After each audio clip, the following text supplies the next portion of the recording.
Hello everyone. आज है 1 जुलाई और हम आर्टिकल डिस्कस करेंगे द एडिटोरियल। तो आज का पहला आर्टिकल है कोवैक्सीन। ठीक है, तो कोवैक्सीन क्या है? मेंस जीएस पेपर 3 टेक्नोलॉजी से आप इस आर्टिकल को रिलेट कर सकते हैं। तो सबसे पहले हम देखेंगे कि व्हाट इज कोवैक्सीन। कोवैक्सीन क्या है? तो it is a vaccine developed by Bharat biotech India. ठीक है, ये एक वैक्सीन है, ठीक है, जो डेवलप्ड किया गया है भारत बायोटेक इंडिया के द्वारा, जिसका कोलैबोरेशन है national institute of virology against the novel corona virus. ठीक है, तो कोलैबोरेशन का मतलब होता है कि साझी तौर पर भारत बायोटेक इंडिया और नेशनल इंस्टीट्यूट ऑफ वायरोलॉजी, ये दोनों के कोलैबोरेशन के साथ नोवेल कोरोना वायरस के लिए वैक्सीन डेवलप किया गया है। Biotech India, Bharat biotech India और नेशनल इंस्टीट्यूट ऑफ वायरोलॉजी, इन दोनों ने मिलकर कोलैबोरेशन के साथ कोवैक्सीन वैक्सीन डेवलप की है। ठीक है, तो CDSCO ये क्या है? Central drug standard control organisation. ठीक है, central drug standard control organisation CDSCO, ये है the drug regulator in India, जो कि रेगुलेट करता है भारत में जितने भी ड्रग अप्रूवल होती है, ये रेगुलेट करने का काम करती है। Allow to conduct human clinical trial for this vaccine. Human clinical trial के लिए जो है परमिशन देती है, ये काम करती है CDSCO। तो ठीक है, तो कोवैक्सीन जो वैक्सीन डेवलप की गई है, इसे CDSCO के द्वारा इसे ह्यूमन के ऊपर ट्रायल करने का जो है परमिशन प्राप्त की गई, दिया गया। ठीक है, जो डेवलप किया गया भारत बायोटेक इंडिया, कोलैबोरेशन है नेशनल इंस्टीट्यूट ऑफ वायरोलॉजी। ठीक है, नोवल कोरोना वायरस के लिए जो है ये वैक्सीन डेवलप की गई है, जिसका अप्रूवल CDSCO के द्वारा प्राप्त किया गया। It has been developed through an inactivate dead virus. तो ये एक डेड वायरस है, ये इस वैक्सीन को डेवलप किया गया है। और vaccine based on the actual strain of live virus, तो ये एक्चुअल वायरस के ऊपर, जो लाइव वायरस है उसके ऊपर जो है फोकस करेगा। On the virus is injected to the humans, the vaccine has no potential to replicate as the virus in the kill form and generally inactivated vaccine are safe. तो बात ये की जा रही है कि वायरस जब किसी बंदे को हो गई है, तब ये वैक्सीन उतना असरदार नहीं होगा। जब किसी व्यक्ति को वायरस से बचाने के लिए ये वैक्सीन को इस्तेमाल में लाया जाएगा। ठीक है, तो प्रोसेस क्या है? मतलब क्लिनिकल ह्यूमन क्लिनिकल ट्रायल, जैसे कि उसको अपना बिल्कुल सिंपल लैंग्वेज में कह लें कि चेक करना। ठीक है, मतलब एक वैक्सीन डेवलप की गई है कोवैक्सीन, तो उसको ह्यूमन के ऊपर जो ट्रायल होगा, मतलब उसको चेक करना होगा, उसको सक्सेसफुली देखना पड़ेगा कि वो वैक्सीन कितना सक्सेस है और कैसे, मतलब एक लार्ज पॉपुलेशन में इसको इम्प्लीमेंट किया जा सकता है, इसको पास किया जा सकता है कि नहीं। तो 4 स्टेज में इसको वैक्सीन को प्रोसेस किया जाएगा। फिर ठीक है, फर्स्ट वैक्सीन डेवलपमेंट 4 स्टेज देख लीजिए। क्लिनिकल टेस्टिंग प्रोसेस, पहला टेस्टिंग प्रोसेस होगा। दूसरा फेज़ 1 ह्यूमन ट्रायल होगा, जिसमें कि कम लोगों के में ट्रायल ली जाएगी। ठीक है, दूसरा फेज़ होगा ह्यूमन ट्रायल, जिसमें पहले वाले से ज़्यादा लोगों का सैंपल जो है इस्तेमाल में ली जाएगी। और फेज़ 3 ह्यूमन ट्रायल, जिसमें हज़ारों लोगों को जो है ये वैक्सीन दी जाएगी। तो तीसरा फेज़ ट्रायल होगा। तो यहाँ पर बात की जा रही है कि the clinical testing phase the vaccine is tested for its efficiency. तो सबसे पहले ये एफिशिएंसी इसका देखा जाएगा कितना कारगर है, फ़ायदा कितना पहुँचा सकता है। Safety, humans development of side effect, और ये देखा जाएगा कि ये इंसानों के लिए कहीं साइड इफ़ेक्ट तो नहीं होती है, कोई मसला तो नहीं खड़ा कर रहा है। तो ये फेज़ 1 है। ठीक है, फेज़ नहीं, ये है टेस्टिंग प्रोसेस है। ठीक है, फेज़ 1 देखिए ये है। फेज़ 1 में ये है कि vaccine is tested on A small group of individual. जैसा मैंने बताया, एक बहुत स्मॉल ग्रुप में ये टेस्ट किया जाएगा, मैक्सिमम डोज दिया जाएगा जितना रिक्वायरमेंट है, सेफ्टी देखी जाएगी, बिल्डिंग इम्यूनिटी की जितना होनी चाहिए, वायरस से प्रोटेक्ट होने के लिए इम्यूनिटी जितना कारगर, जितना स्ट्रॉन्ग होनी चाहिए, वो बिल्डिंग करने का काम कर रहा है कि नहीं, वो चीज़ें देखा जाएगा। ये फेज़ 1 है।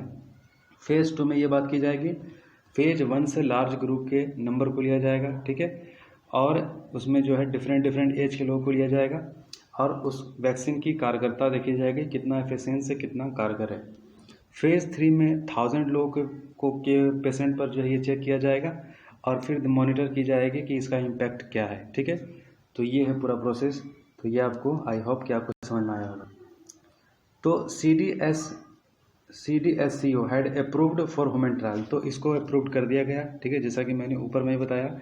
और who are the companies developing vaccine, तो फिर इस कंपनी, कौन सी कंपनी जिसके अभी क्या है ना, ये फेज़ 2 में है। ठीक है, फेज़ 1 और 2 के बीच में ये वैक्सीन अभी चल रही है, ना फेज़ 3 ना फेज़ 4 में आई है। ठीक है, तो ये बात अभी नहीं कह सकते हैं कि सक्सेसफुली इसका जो है इस्तेमाल किया जा सकता है, 100% नहीं कहा जा सकता। तो कौन सी कंपनी इसको डेवलप करने का काम कर रहेगी? CHAdOx1, ठीक है, और दूसरा है mRNA। ठीक है, तो इसका फेज़ 3 के ट्रायल में है। According to WHO 6 vaccine are in phase 1 और 2। तो कई सारे देश जो कि वैक्सीन पर काम कर रही है, WHO के हिसाब से देखा जा रहा है कि कई सारे 6 वैक्सीन मतलब नोवेल कोरोना वायरस से इलाज करने के लिए ट्रायल पर है, फेज़ 1 से 2 में ही है। ठीक है, और फेज़ 1 में ट्रायल ग्लोबली जो है ये चीज़ें चल रही है। वैक्सीन डेवलपमेंट में काफ़ी एक दूसरे के साथ कंपटीशन जो है देखने को मिल रहा है, लेकिन अभी जितने भी वैक्सीन है सक्सेसफुली ट्रायल अभी किसी की मुकम्मल नहीं हुई है। तो दूसरा आर्टिकल हमारे पास है डिजिटाइज ट्रेड। ठीक है, डिजिटाइज ट्रेड ये क्या होता है? तो mains GS paper 3 economic development से आर्टिकल को रिलेट कर सकते हैं। तो ये क्या है ना कि globally digitisation of the producer and minimal human intervention are the major pillar that the drive the trade across the border. तो देखिए, कहा जाता है कि ट्रेड आपस में तब तक नहीं होता बेहतर तरीके से जब तक कि इंसानों का एक दूसरे के साथ जो है एक अच्छा कोऑपरेशन ना हो, एक अच्छा इंटरवेंशन ना हो। ठीक है, ये इंपॉर्टेंट है। तो बात की जा रही है कि India effort in easing trading mechanism across port include. तो भारत के लिए बहुत ही इम्पोर्टेंट है कि ट्रेड को बूस्ट करने के लिए अपना जो भी पोर्ट है, जहाँ पर से जिस बंदरगाह से जो हम सामान एक्सपोर्ट करते हैं या फिर हमारे पास जो इंपोर्ट होकर के आता है, तो इसको ईजिंग करने की ज़रूरत है। ठीक है, ज़्यादा से ज़्यादा signing off WTO trade facilitation agreement in 2016। तो 2016 की हमने WTO के वर्ल्ड ट्रेड ऑर्गेनाइजेशन की हमने ये एग्रीमेंट साइन किया था कि ट्रेड के लिए जितने भी सुविधाएं उसको फैसिलिटेट किया जाएगा, इजी की जाएगी बाकी देशों के लिए भी और अपने लिए भी, ताकि चीज़ें जो है आराम से स्मूथली चले। Scheme such as direct port entry and delivery, तो एंट्री और डिलीवरी के ऊपर ये स्कीम जो है बेस्ट काम करेगी। Single window interface for facilitating trade, तो इसके लिए जो है ईजी किया जाएगा, ट्रेड के लिए फैसिलिटेट की जाएगी। This initiative reduce the time and cost of clearance of goods and also help in boosting India's ranking in ease of doing business. और अगर हमारा ये सक्सेसफुल रहा, अगर ये इंडिया करने में कारगर रहा, अपने पोर्ट्स को और अपने बंदरगाहों को और अपने जो बाहर के जो ट्रेड्स, जो बाहर के देशों के साथ जो ट्रेड है, इंपोर्ट एक्सपोर्ट, इसको बेहतर तरीके से अगर इसको ईजी कर दिया जाए तो ईज ऑफ डूइंग बिजनेस में हमारा रैंक अच्छा हो सकता है, जबकि रैंक हमारा अभी 68 है। ठीक है, तो ईज ऑफ डूइंग बिजनेस में रैंक अच्छा होने का मतलब ये होता है कि आपके देश में बिजनेस करना कितना आसान है, यानी कि काम करना, मैन्युफैक्चर करना, एक्सपोर्ट कितना आसान है, कितना बेहतर है। तो इससे क्या होती है, कंपनियां अट्रैक्ट होती है जिस देश में बिजनेस करना सबसे ज़्यादा आसान होता है। तो चैलेंजेस इसके कई सारे चैलेंजेस हैं। तो गवर्नमेंट है जो digitise the ecosystem, some gaps exist as, तो कई सारे जो है ये इकोसिस्टम अभी वैसा हमारे यहाँ नहीं बना हुआ है कि जहाँ पर चीज़ें बिल्कुल अच्छे तरीके से जो है, पोर्ट में कई सारे दिक्कतें हैं। द फ्लॉज इन फंक्शनली कई सारे टेक्निकल ग्लिचेज है। Going back to hard copy method, the defeating the purpose digitisation of trade, तो ये समस्या है। लेक ऑफ कनेक्टिविटी की कमजोरी है। Message exchange between stock holder is resulting is delayed cargo clearance, ये सब काफ़ी डिले होता है और मुश्किल होती है। Lack of sufficient training capacity, तो ट्रेनिंग की कैपेसिटी भी की कमी है। और among user restriction the optimal use of digital platform, तो इसमें भी जो है मसला है। वे फॉरवर्ड क्या है, the present crisis provides an opportunity to resolve this problems and so enhance the, तो अभी जो स्थिति बनी है, अब समय है कि भारत इस समस्याओं की तरफ ध्यान दे सकता है, क्योंकि इकोनॉमी भी हमारी बहुत ही स्ट्रेस में है और इस स्ट्रेस से निकलने के लिए सरकार अब इस ओर की तरफ कदम बढ़ा सकती है और बढ़ानी भी चाहिए, क्योंकि ये हमारे लिए बहुत इंपॉर्टेंट है। ठीक है, तो ये था आर्टिकल। तीसरा आर्टिकल हमारे पास है नॉन परफॉर्मिंग एसेट, एनपीए आप समझते होंगे। ये टर्म क्या है कि जब बैंक किसी को भी कर्जा देती है, सपोज दैट मैंने बैंक से 10 करोड़ रुपये कर्जा लिया, ठीक है, लेकिन जो इंस्टॉलमेंट था जो मुझे पे करना था हर मंथली, तो वो फिर मैं पे नहीं कर पा रहा, मैं पे नहीं किया। ठीक है, और फिर क्या हो गया कि वो जो 10 करोड़ मैंने बैंक से जो उधारी ली, वो फिर क्या हो गया, वो बैंक के लिए एनपीए हो गया, नॉन परफॉर्मिंग एसेट। यानी कि वो जो 10 करोड़ मेरे को जो बैंक ने दिया, वो बैंक को उससे कोई फ़ायदा नहीं हो रहा। नॉन परफॉर्मिंग मतलब उस एसेट से कोई परफॉर्म नहीं हो रहा, कोई फंक्शन नहीं हो रहा, कोई फ़ायदा नहीं हो रहा। तो ऐसे ही जो भी एसेट बैंक किसी को देती है, बैंक लोन प्रोवाइड कराती है, ठीक है, तो वो जो फंक्शन नहीं करता, जो वो वापस नहीं कर पाते, जो वो उनसे कोई फ़ायदा नहीं होता, ना इंटरेस्ट मिल रहा है, ना इंस्टॉलमेंट मिल रहा है, तो उस एसेट को एनपीए कहा जाता है। Mains GS paper 3 economic developments article को रिलेट कर सकते हैं। तो गवर्नमेंट ऑफ इंडिया और आरबीआई ये दोनों क्या है ना कि रीस्ट्रक्चरिंग करने का काम करेगी। ये क्या करेगी, जैसे कि पैंडेमिक में अभी इकोनॉमिक कंडीशन बहुत हालात ख़राब है, माना कि एनपीए बहुत ज़्यादा है, 11 लाख करोड़ से ज़्यादा एनपीए है, लेकिन इसके बावजूद भी सरकार जो है चेक करेगी कुछ कंपनियों को जो इंस्टॉलमेंट नहीं दे पा रही है, उनको इंस्टॉलमेंट में कुछ ईजी दिया जाएगा या फिर उनको टाइम बढ़ा दिया जाएगा। मतलब उनके साथ बैंक करप्सी जो कोड है उस पर वो कानून लागू नहीं की जाएगी, उनके ऊपर एसेट को एनपीए में नहीं डाला जाएगा, बल्कि रीस्ट्रक्चरिंग किया जाएगा, टाइम दिया जाएगा और उसको और मोहलत दी जाएगी, इंस्टॉलमेंट में ईजी दिया जाएगा। ये सब चीज़ें जो है इसको कहा जाता है रीस्ट्रक्चरिंग। ठीक है, तो सिचुएशन क्या है, करेंटली बैंक लोन एनपीए बहुत ज़्यादा है। Principal of interest payment due to the below 90 days. जब 90 दिन से ज़्यादा आप जब इंटरेस्ट और प्रिंसिपल दोनों में से कुछ भी आप नहीं दे पा रहे हो, यानी कि जो लोन जो दी है आपको 90 दिन से ज़्यादा वो आप नहीं चुका पा रहे हो, तो फिर वो क्या हो जाता है, एनपीए हो जाता है। ठीक है, मैं 10 करोड़ लिया, अगर 90 दिन से ज़्यादा मैं इंस्टॉलमेंट नहीं चुका पा रहा हूँ तो वो एनपीए में चला जाता है। तो अब क्या होगा ना कि ये चीज़ नहीं की जाएगी, उसके लिए ईजी किया जाएगा, रेस्ट्रक्चरिंग किया जाएगा। तो ये क्या है ना कि प्रोसेस ऑफ मॉडिफाइंग टर्म, तो मॉडिफाइंग किया जाएगा, टर्म में कुछ मॉडिफाइंग किया जाएगा। बोरोवर इज फेसिंग डिफिकल्टी, उसको सुविधा दी जाएगी जो भी वो डिफिकल्टीज फेस कर रहा है। तो it can be provided in any of the following term, तो कई सारे कोई भी टर्म उसको प्रोवाइड की जा सकती है जो उनके लिए ईजी हो। चेंज रीपेमेंट पीरियड चेंज किया जा सकता है, रीपेमेंट पीरियड को चेंज किया जा सकता है, रिपेबल सम ये चेंज की जा सकती है, नंबर ऑफ इंस्टॉलमेंट चेंज की जा सकता है, रेट ऑफ इंटरेस्ट चेंज किया जा सकता है, रोलर ऑफ क्रेडिट फैसिलिटीज़। तो ये सब सेंसन्स ये ऑफ एडिशनल क्रेडिट कि अगला क्रेडिट आप जो है नहीं ले सकते, जो पाबंदी लगा दी जाती है सेंसन्स, तो वो भी जो है चेंज की जा सकती है। इनहेंस एग्जिस्टिंग लिमिट भी जो है इनहेंस किया जा सकता है। ये सब चीज़ें मतलब रीस्ट्रक्चरिंग में आती है बात। तो सरकार ने ये फैसला लिया है और आरबीआई ने कि उन जो है एसेट जो एनपीए में आ गई है उनको ये चीज़ जो है करेंगी। तो 2000 बात की जा रही है कि एनपीए का जो है अभी 8.6 से जो है बढ़कर 14% हमारा एनपीए हो गया है।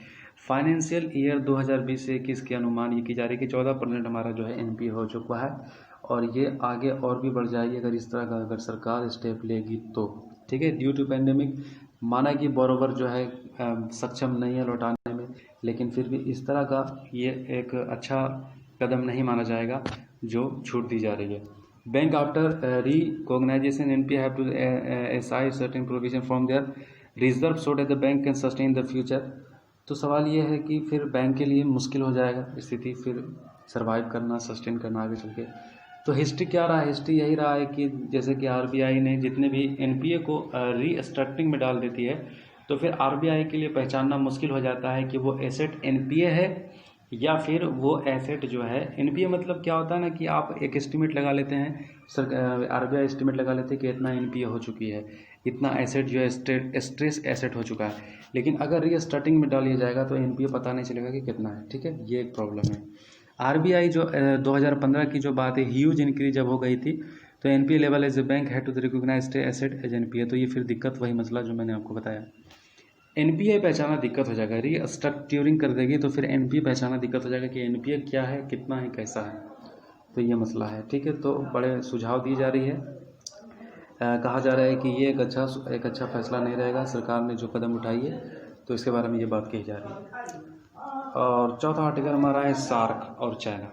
तो सार्क क्या है, सार्क के बारे में बहुत कुछ जानकारी आपके पास होगी, और फिर चाइना के साथ इसको कोरिलेट करके देखेंगे। तो main GS paper 2 international relation से आर्टिकल को रिलेट कर सकते हैं। तो ये है क्या, तो सार्क है क्या, साउथ एशिया, ठीक है, साउथ एशिया रीजन का एक ग्रुप है जिसमें जो है साउथ एशियन कंट्रीज़ है। तो इसमें बात की जा रही, China has a been flexing its muscles in South Asia. तो चाइना जो है अपनी मसल्स पावर, यानी कि कह रहे हैं अपना पावर को इम्पोज कर रही है साउथ एशियन कंट्रीज़ के ऊपर, अपना डिप्राइविंग कर रही है और इंडिया को जो है डिप्रेस करने की कोशिश कर रही है।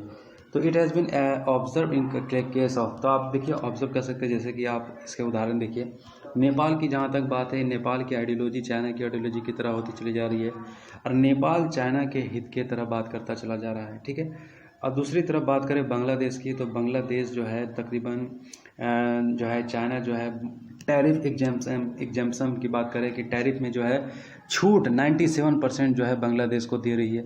तो चाइना की तरफ ये टिल्ड हो रही है, चाइना की तरफ झुकाव बढ़ रहा है। तो चाइना श्रीलंका को भी जो है मैसिव इन्वेस्टमेंट के वजह से उनको जो है काफ़ी जो है लोन जो है भारी लोन में जो है भारी कर्ज में जो है श्रीलंका दबी हुई है चाइनीज़ कर्ज से। और जहाँ तक पाकिस्तान का सवाल है, इकोनॉमिकली, पॉलिटिकली, स्ट्रेटजिकली कई तरीके से चाइना और पाकिस्तान के बीच में भी रिश्ते उसी तरीके से है। तो देखा जाए तो ऑल टोटल सार्क के मेंबर जो कंट्री है, south Asia association of regional cooperation, जो इन देशों के बीच में जो बड़े देशों के खिलाफ, जो चाइना जैसे देशों के खिलाफ होना चाहिए था, लेकिन ये कोऑपरेशन जो है नहीं देखने को मिल रहा है, बल्कि south Asia association of regional cooperation के जितने भी देश है ये चाइना के ही बोझ के तले दबे चले जा रहे हैं। लेकिन भारत इस ओर से जो है सार्क नेशन से जो है छूटता चला जा रहा है और चाइना अपना दबदबा बढ़ाता चला जा रहा है। तो बात की जा रही है सार्क के बारे में, सरकार को अब रिवाइव करना चाहिए, चेक करना चाहिए कि सार्क हमारे लिए कितना इम्पोर्टेंट है और किस तरीके से हम चाइना को टैकल करने के लिए, चाइना को इस रीजन में आगे से रोकने के लिए हम सार्क नेशन तरीके से इस्तेमाल कर सकते हैं और बाकी देशों को चाइना की गलत एक्टिविटी का इस्तेमाल ना करने के लिए सार्क बहुत इंपॉर्टेंट है भारत के लिए, ठीक है। तो ये बात की जा रही है कि देखिए आइसोलेट करना चाहती है पाकिस्तान को सरकार, इंडियन गवर्नमेंट टेररिज्म के मामले में, क्योंकि प्रमोट करती है टेररिज्म को पाकिस्तान। तो देखिए ये बात तो सही है, लेकिन सार्क जो एक इम्पॉर्टेंट है उसके लिए इंडिया को जो है ये चीज़ देखनी चाहिए और फिर नेशनल अपने हित को देखते हुए सार्क नेशन के साथ जो एक अच्छा रिलेशन बनाने की कोशिश करनी चाहिए। हालांकि सार्क के जगह पर हम सोचते हैं कि बिमस्टेक को जो है आगे लेके आया जाए, सार्क से जो काम सार्क से कंट्री से जो है ली जाती है वो बिमस्टेक से भी ले सकते हैं, लेकिन सवाल ये है कि बिमस्टेक सार्क नहीं हो सकता। Bay of Bengal initiative for multi sector technical and economic cooperation, ये बिमस्टेक का फुल फॉर्म है। तो ये बात की जा रही है। तो साउथ एशियन नेशन जो है बहुत इंपॉर्टेंट है, ठीक है। तो ये इंपॉर्टेंट रोल निभा सकता है रिलेशन बढ़ाने के लिए और ख़ास तौर से रिवाइव सार्क, इसको देखना चाहिए भारत को, इंडिया को रीस्टार्ट करना चाहिए सार्क के साथ टॉक, जैसा कि अभी पेंडेमिक में करने की कोशिश की गई थी। और बताया जा रहा है कि दोनों के बीच में South Asia intra regional barely 5% compare to Asian, जबकि देखिए कि इन देशों के सार्क देशों के बीच में सिर्फ और सिर्फ 5% जो है एक्सपोर्ट होती है इनकी तुलना में आसियान मेंबर के जो कंट्री है। तो चलिए आप बताइएगा कि सार्क में कौन कौन देश है, आसियान में कौन कौन देश है, बिमस्टेक में कौन कौन देश है, आप कमेंट सेक्शन में बताइए। तो आसियान देश के मुकाबले में 5% जो है ट्रेड इन देशों के बीच में होती है, जबकि आसियान देशों में 25% ज़्यादा होती है सार्क नेशन से। और कह जा रहे वर्ल्ड बैंक की रिपोर्ट के हिसाब से साउथ एशियन ट्रेड जो है $23 बिलियन है, जबकि इसकी पोटेंशियल $67 बिलियन तक की है। ये हो सकता है कितना जॉब और कितना जो है डेवलपमेंट आ सकती है अगर ये इन दोनों ये बाकी देशों के साथ अगर रिश्ते, सार्क नेशन के साथ रिश्ते जो है कॉपरेशन सारी चीज़ें अगर अच्छी हो तो India can take the lead, Bharat lead ले सकता है, भारत जो है नॉन टैरिफ बैरियर हटा सकता है सार्क नेशन से और फिर जो है एक अच्छा ग्रुपिंग कायम कर सकता है, एक अच्छा कॉपरेशन लेकर के चल सकता है। तो बात की जा रही है कि 2007 से जो है इन्वेस्टमेंट जो है ट्रीटी वगैरह ये सब सारी चीज़ें जो है पेंडिंग है, कोई भी काम एक्टिविटी अच्छा से सार्क नेशन के बीच में जो है नहीं हो रही है। दिस इनिशिएटिव कुड प्रमोट, तो सवाल ये है कि अब इनिशिएटिव लेनी चाहिए और फिर जो है इसलिए लेनी चाहिए क्योंकि चाइना जो है एक बहुत बड़ा थ्रेट बनता चला जा रहा है बाकी देशों के लिए। तो डोमेस्टिक चैलेंज भी है, India needs the lower anti Pakistan. तो अब देखिए चैलेंज क्या है, मतलब भारत क्या कर सकता है सार्क नेशन को रिवाइव करने के लिए। देखिए पाकिस्तान को लेकर हमारे यहाँ बहुत सेंटिमेंट को हाई किया जाता है, इस्लामोफोबिया यानी कि इस्लाम को लेकर जो है उग्रवाद जो है फैलाया जाता है और ये सब जो है हमारे नेतागण भी जो है ये सब बयानबाजी करते थे, ये सब चीज़ें नहीं करनी चाहिए। और रहा सवाल बांग्लादेशी के माइग्रेंट लेबर का जो क्रिएट होता है, रोहिंग्या का इशू होता है, ये सब चीज़ें नहीं करनी चाहिए। नेशनल इशू को सामने रखते हुए ये सब इशू को नीचे दबाने की कोशिश करना चाहिए और एक अच्छा फॉरेन पॉलिसी ऑब्जेक्टिव के साथ आगे बढ़ने की कोशिश करनी चाहिए। भारत आत्मनिर्भर बनना चाहता है, इसका यह मतलब नहीं है कि भारत जो है आत्मनिर्भर का मतलब ये नहीं कि भारत बाकी दुनिया से कट जाए, ये कटना भारत के लिए बिल्कुल ही नुकसानदायक है। इसके बात की जा रही है। तो अब हमारा 5वां आर्टिकल है सोशल स्टॉक एक्सचेंज। तो social stock exchange main GS paper 3 economic development से आप इसको आर्टिकल को रिलेट कर सकते हैं। तो ईसान हुसैन कमेटी ये कंस्टिट्यूट की गई है सेबी के द्वारा। इन्होंने एक रिकमेंडेशन सबमिट किया है सोशल स्टॉक एक्सचेंज, ठीक है।